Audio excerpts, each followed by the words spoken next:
بسم اللہ الرحمن الرحیم لقد من اللہ علی المؤمنین اذ بعث فیہم رسولا من انفسہم وقال النبی صلی اللہ علیہ وسلم من احدث فی امرنا ھذا ما لیس منہ فہو رد۔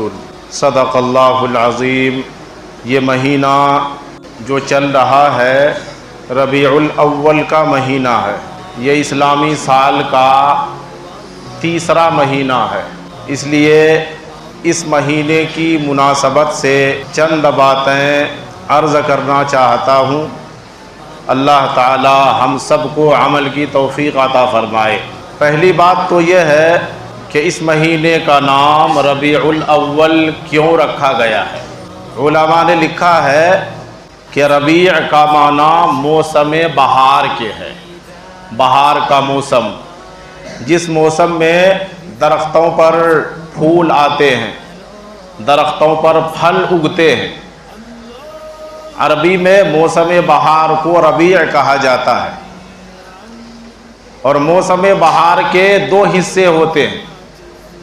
ایک اس کا ابتدائی حصہ ہوتا ہے جس میں درختوں پر پھل اور پھول نکلتے ہیں، اور دوسرا اس کا آخری حصہ ہوتا ہے جو پھلوں کے پکنے اور ٹوٹنے کا موسم ہوتا ہے۔ تو ابتدائی حصے کو ربیع الاول کہا جاتا ہے اور آخری حصے کو ربیع الثانی کہا جاتا ہے۔ بعض علماء کا خیال یہ ہے کہ جس وقت مہینوں کے نام رکھے جا رہے تھے اس وقت بہار کا موسم چل رہا تھا، اس لیے اس مہینے کا نام ربیع الاول اور اس کے بعد آنے والے مہینے کا نام ربیع الثانی رکھا گیا۔ جب یہ نام رکھ دیا گیا تو اب یہ نام باقی ہے اور چلتا رہے گا، چاہے یہ مہینہ کسی بھی موسم میں آ جائے۔ دوسری بات یہ ہے کہ اس مہینے کی فضیلت کیا ہے اور اس مہینے کے اعمال کیا ہیں۔ اس کی فضیلت کو بیان کرتے ہوئے علماء نے لکھا ہے کہ اس مہینے کی سب سے بڑی فضیلت یہ ہے کہ آقا مدنی صلی اللہ علیہ وسلم اس مہینے میں پیدا ہوئے، نبی علیہ السلام کی ولادت ہوئی۔ ہم سب جانتے ہیں کہ نبی پاک صلی اللہ علیہ وسلم کی ولادت پوری انسانیت کے لیے بلکہ پوری دنیا کے لیے ایک نعمت ہے۔ ایک روایت ہے جس کے الفاظ تو کمزور ہیں مگر مفہوم بالکل صحیح ہے کہ لولاک لما خلقت الافلاک۔ اللہ فرماتے ہیں، حدیث قدسی کے الفاظ ہیں، اللہ فرماتے ہیں کہ اے پیغمبر اگر آپ نہ ہوتے تو میں اس کائنات کو بھی پیدا نہ کرتا۔ یعنی گویا کہ اس کائنات کو، اس پوری دنیا کو اللہ تبارک و تعالی نے نبی اکرم صلی اللہ علیہ وسلم کے لیے پیدا فرمایا۔ اور بزرگوں نے لکھا ہے کہ اس دنیا پر، اس کائنات پر نبی اکرم صلی اللہ علیہ وسلم کی بڑی رحمت اور نعمت ہے، بڑا احسان ہے کہ اگر نبی علیہ السلام کی بعثت نہ ہوتی، آپ علیہ السلام اس دنیا میں تشریف نہ لاتے تو کب یہ دنیا ختم ہو چکی ہوتی۔ کیونکہ روایت میں آیا ہے کہ جب اس دنیا سے اللہ والے، اللہ کا نام لینے والے ختم ہو جائیں گے تو دنیا کی ضرورت باقی نہیں رہے گی اور اللہ دنیا کو ختم کر دیں گے۔ اگر نبی علیہ السلام تشریف نہ لاتے تو کب یہ دنیا ختم ہو چکی ہوتی۔ تو اس دنیا کو جو زندگی ملی وہ نبی اکرم صلی اللہ علیہ وسلم کی برکت سے ملی ہے۔ تو اس دنیا کا باقی رہنا یہ نبی علیہ السلام کا احسان ہے، اور یہ دنیا جب تک باقی رہے گی اس دنیا پر ہر دن نبی علیہ السلام کا احسان ہو رہا ہے۔ تو نبی اکرم صلی اللہ علیہ وسلم کی ولادت اور آپ کی پیدائش یہ دنیا کے لیے بھی ایک نعمت ہے اور پوری انسانیت کے لیے بھی ایک رحمت ہے اور ایک نعمت ہے۔ اس لیے چونکہ آقا مدنی صلی اللہ علیہ وسلم کی ولادت اور پیدائش اس مہینے میں ہوئی ہے، اس لیے بزرگوں نے لکھا ہے اس اعتبار سے یہ مہینہ تمام مہینوں سے بڑھ کر ہے، اس ایک وجہ سے اس ایک وجہ سے یہ مہینہ باقی 11 مہینوں سے بڑھ کر ہے۔ اب تیسری بات آتی ہے کہ اس مہینے کے اعمال کیا ہیں، اس مہینے میں ہمیں کیا کرنا ہے۔ فضیلت تو ہے، لیکن علماء کرام نے لکھا ہے کہ اس مہینے کا کوئی خاص عمل نہیں ہے۔ اس مہینے کے لیے اللہ نے یا اللہ کے رسول نے کوئی عمل خاص طور پر نہیں بتایا ہے۔ تو اس لیے اس مہینے میں اللہ اور رسول کی طرف سے طے شدہ متعین کیا ہوا کوئی عمل بھی ثابت نہیں ہے۔ اگر کوئی اپنی طرف سے بیان کرتا ہے کہ اس طرح نماز پڑھو، اس طرح روزہ رکھو، وہ غلط ہے اور اسے علماء نے بدعت قرار دیا ہے۔ یہ تو بات ہو گئی اس مہینے کے متعلق۔ اب دوسری بات نبی اکرم صلی اللہ علیہ وسلم کی ولادت کے متعلق کہ نبی اکرم صلی اللہ علیہ وسلم کی ولادت کب ہوئی، نبی علیہ الصلوۃ والسلام اس دنیا میں کب تشریف لائے۔ اس سلسلے میں تقریباً 4-5 باتیں اتفاقی ہیں۔ پہلی بات تو یہ اتفاقی ہے کہ نبی اکرم صلی اللہ علیہ وسلم کی ولادت مکہ مکرمہ میں ہوئی۔ کسی انسان کو اس میں اختلاف نہیں ہے، بلکہ مسلمان تو کجا کافر بھی مانتا ہے کہ نبی اکرم صلی اللہ علیہ وسلم کی ولادت مکہ المکرمہ میں ہوئی۔ دوسری بات یہ ہے کہ نبی علیہ السلام کی ولادت کس سال ہوئی، وہ سال کون سا تھا۔ علماء نے لکھا ہے کہ وہ سال عام الفیل کا تھا، یعنی جس سال ابرہہ نے 60,000 کا لشکر لے کر کعبہ پر حملہ کرنے کا ارادہ کیا تھا اور حملہ کرنے کے ارادے سے چل پڑا تھا، مگر اللہ تبارک و تعالی نے پرندوں کے ذریعے وہ کام لیا جو آج جو کام فوجوں سے لیا جاتا ہے، کہ اللہ نے پرندوں کو ان پر مسلط کر دیا اور پرندوں نے اوپر سے چھوٹے چھوٹے کنکر برسائے، جسے ابرہہ کا پورا لشکر تباہ و برباد ہوا۔ اسی سال کو عام الفیل کہا جاتا ہے، چونکہ ابرہہ کے لشکر میں بہت سارے ہاتھی تھے، بعض نے کہا ہے کہ 12 ہاتھی تھے، بعض نے کہا ہے کہ 18 ہاتھی تھے، اور عربی میں فیل ہاتھی کو کہا جاتا ہے، اس لیے اس سال کا نام پڑ گیا عام الفیل۔ تو اسی سال نبی اکرم صلی اللہ علیہ وسلم کی ولادت ہوئی۔ تمام علماء اس کو مانتے ہیں، یہ ایک اتفاقی مسئلہ ہے۔ اس کے بعد مسئلہ یہ آتا ہے کہ نبی اکرم صلی اللہ علیہ وسلم کی ولادت کس ماہ میں ہوئی، یہ بھی متعین ہے۔ کسی عالم کو اس سے اختلاف نہیں ہے، چاہے وہ کسی بھی جماعت کا ہو، کہ نبی اکرم صلی اللہ علیہ وسلم کی ولادت ربیع الاول کے مہینے میں ہوئی۔ اس کے بعد ایک مسئلہ آتا ہے کہ نبی اکرم صلی اللہ علیہ وسلم کی ولادت کس دن ہوئی، دن بھی اتفاقی ہے کہ پیر کے دن ہوئی۔ پیر کا دن تھا، سوموار کا دن تھا، جس دن اللہ تبارک و تعالی نے اپنے نبی کو اس دنیا میں پیدا فرمایا، مبعوث فرمایا، اور وقت بھی متعین ہے کہ وہ صبح کا وقت تھا۔ تو یہ تمام باتیں اتفاقی ہیں۔ جگہ کہ آپ کہاں پیدا ہوئے، کس سال پیدا ہوئے، کس مہینے میں پیدا ہوئے، کس دن میں پیدا ہوئے، کس وقت میں پیدا ہوئے، یہ ساری باتیں اتفاقی ہیں۔ ایک بات آخر میں رہ جاتی ہے کہ نبی اکرم صلی اللہ علیہ وسلم کی ولادت کس تاریخ کو ہوئی، ربیع الاول کی وہ کون سی تاریخ تھی۔ علماء نے لکھا ہے کہ اس میں شدید اختلاف ہے، صرف اختلاف نہیں، سخت اختلاف ہے، اور علماء نے بہت سارے اقوال نقل کیے ہیں کہ بعض علماء نے کہا کہ ربیع الاول کی دوسری تاریخ تھی، بعض نے کہا کہ 8 تاریخ کو آپ علیہ السلام اس دنیا میں تشریف لائے، کسی نے کہا کہ 9 تاریخ تھی، کسی نے کہا 10 تاریخ تھی، کسی نے کہا 12 تاریخ تھی، کسی نے کہا 14 تاریخ تھی، کسی نے کہا کہ 18 تاریخ تھی۔ اور علامہ نووی نے نقل کیا ہے کہ ان میں سے 4 اقوال مشہور ہیں، فیہ 4 اقوال مشہورۃ، اس میں 4 اقوال مشہور ہیں۔ ان میں سے ایک قول ہے 8 کا۔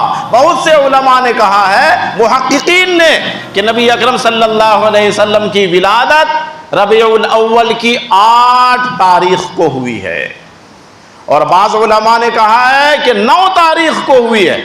اور تعجب کی بات یہ ہے کہ آج بدعتی لوگ جو 12 تاریخ کو شور مچاتے ہیں، ان کے عالم نے، اعلیٰ حضرت نے خود نطق الہلال نامی کتاب میں لکھا ہے کہ نبی اکرم صلی اللہ علیہ وسلم کی ولادت 9 تاریخ کو ہوئی ہے، لیکن مشہور 12 تاریخ ہے۔ بہرحال نبی اکرم صلی اللہ علیہ وسلم کی ولادت اسی ماہ میں ہوئی ہے، چاہے تاریخ 8 ہو یا 9 ہو یا 12 ہو۔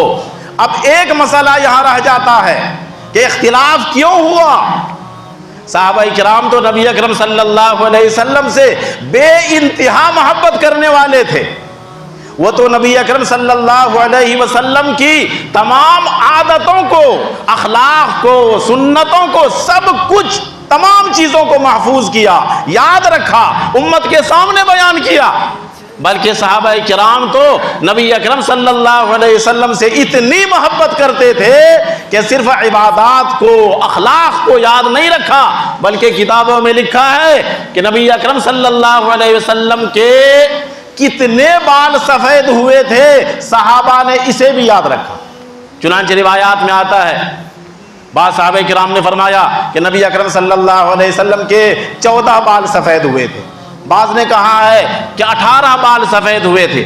اصل میں گننے میں اختلاف ہوا۔ روایات میں آتا ہے کہ نبی اکرم صلی اللہ علیہ وسلم کے بال بہت کم سفید ہوئے تھے۔ جب آپ علیہ الصلوۃ والسلام تیل استعمال کرتے تھے تو پتہ نہیں چلتا تھا، ہاں جب تیل نہیں لگاتے تھے تب پتہ چلتا تھا۔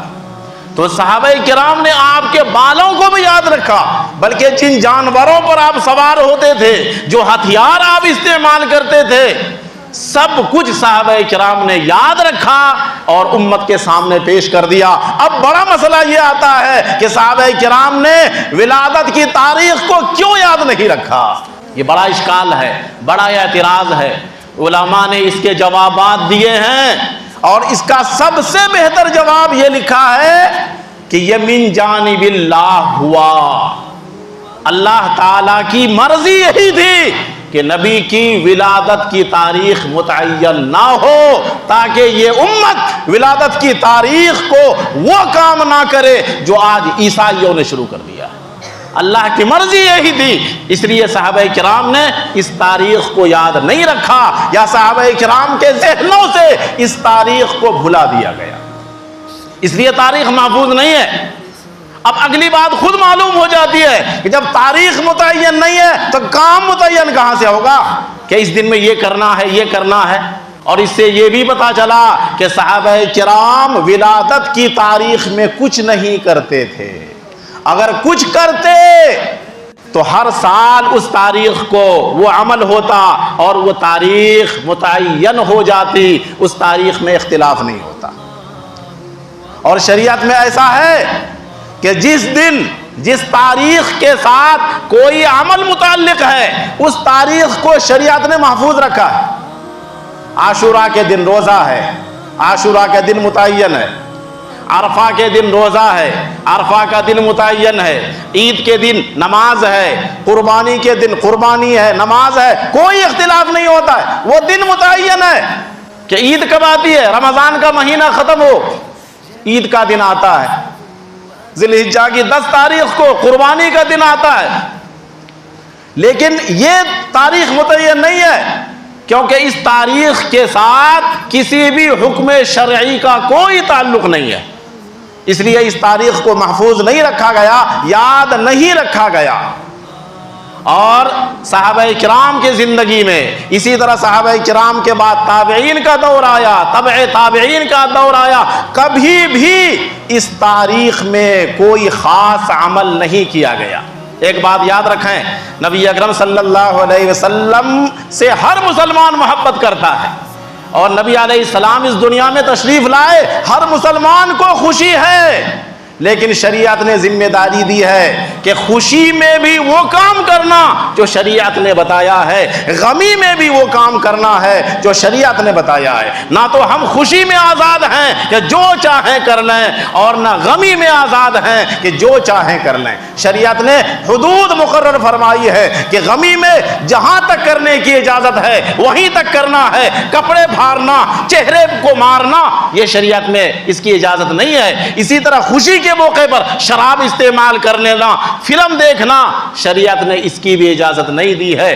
دونوں وقت کے اعمال شریعت نے متعین کر رکھے ہیں۔ اس لیے نہ تو ہم غمی کے موقع پر آزاد ہیں، نہ خوشی کے موقع پر آزاد ہیں۔ اس لیے نبی اکرم صلی اللہ علیہ وسلم کی ولادت کی خوشی تو ہر ایک کو ہے، ہر مسلمان کو ہے۔ جس مسلمان کے دل میں نبی کی محبت نہ ہو، اس مسلمان کا ایمان نہیں، ایمان مکمل نہیں۔ ایمان کے لیے نبی کو ماننا، نبی سے محبت کرنا یہ تو شرط ہے، لیکن نبی اکرم صلی اللہ علیہ وسلم نے، صحابہ کرام نے، تابعین نے، تبع تابعین نے محبت کرنے کا جو طریقہ ہمیں بتایا وہی طریقہ دین ہے۔ امام مالک رحمۃ اللہ علیہ کا ایک قول بہت مشہور ہے۔ امام مالک رحمۃ اللہ علیہ نے فرمایا فما لکم یومئذ دینا لا یکون اليوم دینا، کہ لوگوں یاد رکھو جو عمل اس دن دین نہیں تھا وہ آج بھی دین نہیں ہوگا۔ اس لیے 12 تاریخ کو جلوس نکالنا اور پھر اس میں بدعات، خرافات، رسوم و رواج کو داخل کرنا صحابہ کرام کے دور میں نہیں تھا، تابعین اعظام کے دور میں نہیں تھا، تبع تابعین کے دور میں نہیں تھا۔ اور امام مالک نے فرمایا فما لکم یومئذ دینا، جو اس دن دین نہیں تھا، لا یکون اليوم دینا، وہ آج بھی دین نہیں ہوگا۔ مگر بدعتیوں کی ایک الٹا دماغ چلتا ہے، الٹی سوچ۔ آج بدعتیوں کی حالت یہ ہے کہ جب اسے منع کیا جائے کہ اس دن کوئی عمل شریعت کی طرف سے متعین نہیں ہے، لہذا کسی عمل کو اپنی طرف سے متعین کر دینا اور عشق و محبت کے اظہار کا طریقہ قرار دینا، اور جو نہ کرے اسے گستاخ سمجھنا، یہ بدعت ہے۔ تو ان کی طرف سے جواب ملتا ہے، حقیقی جواب تو کچھ نہیں ہوتا، الزامی جواب کہ آپ ختم بخاری کا جلسہ کیوں کرتے ہیں، آپ 15 اگست کے دن جلوس کیوں نکالتے ہیں، آپ 26 جنوری کو ایسا کیوں کرتے ہیں۔ یعنی دنیا کا کام، دین کا کام، یہ دونوں کو ملا دیتے ہیں۔ دیکھیں، ایک ہے دین کا کام، ایک ہے دنیا کا کام۔ دنیا کا کام وہ کہلاتا ہے جس کام کو انسان دنیا کے نفع اور نقصان کے لیے کرتا ہے۔